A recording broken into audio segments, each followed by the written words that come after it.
A function is concave up if the second derivative is greater than 0. And it's concave down if the second derivative is less than 0. So we want the second derivative for this function. So the first derivative gets us 2/5 x to the negative 4/5. And the 3 turns into 0 when we take a derivative with respect to x. And the second derivative, the negative 4/5 comes down and multiplies, so that makes negative 8 over 25 x. And then I'm subtracting negative 4/5 by 1. So that's like negative 4/5 subtracted by 5/5, so that's negative 9/5. And that's the second derivative. I'm just going to turn it into a positive exponent by putting it in the denominator. Trying to think if there's anything else.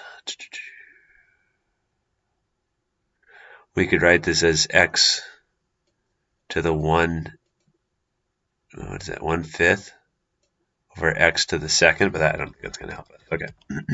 There's our second derivative.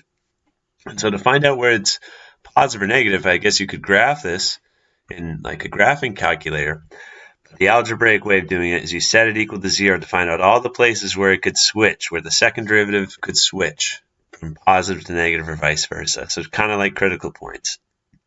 And remember, it could switch. Those critical points are where the derivative equals 0 or where the derivative fails to exist. In this case, we're looking for the second derivative. So we're looking for potential inflection points. And so the derivative fails to exist at x equals 0. If you were to plug in 0, you'd have to divide by 0 error. So that's the only place where it fails to exist. And then this does not have a solution, because if you were to multiply both sides by x to the 9/5, you would get 0 equals negative 8/25. So there wouldn't be a solution. Just thinking. Yeah, okay. So x equals 0. It's the only place where the second derivative fails to exist or equals 0. And so what you want to do is test values to the left and to the right of that place. See if it really does switch directions. So what's happening with the second derivative over here?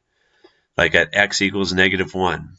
The second derivative at x equals negative 1 is, if we plug in negative 1 in here, the non-calculator way of finding out f of negative 1, because we need to figure out that x to the 9/5 is the way I was going to rewrite it here. Look, the power of x, it's a weird fraction that we're not familiar with, so let's try to put it in terms of things that we are familiar with. That's 1/5 away from being x to the second, right?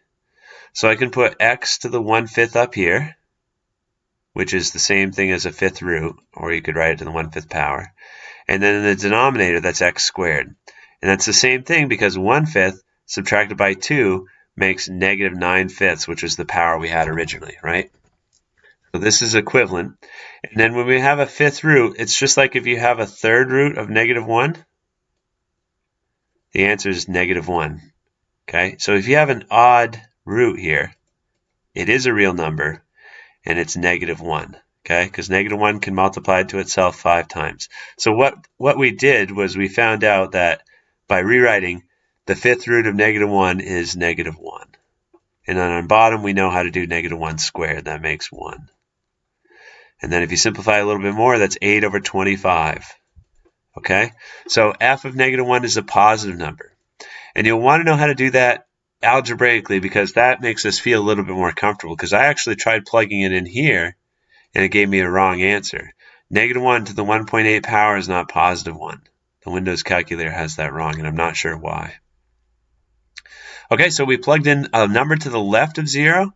We got a positive slope. That means all these are a positive second derivative, I should say. So all these are going to be concave up. It's concave up from negative infinity to 0. And then it might switch concavity. We're not sure. It might still be concave up from 0 to positive infinity. We have to test out a number into the second derivative, something to the right of that 0 that we found. Oops. So if you plug in 1 in here, there's no problems when it's a positive 1. 1 to the 9/5 is just 1. So this is negative 8 over 25. So this is negative. So it is concave down over here. The concavity switches signs. It goes from positive to negative at x equals 0. That means 0 is what we call an inflection point. And so we would say it's concave down from 0 to positive infinity.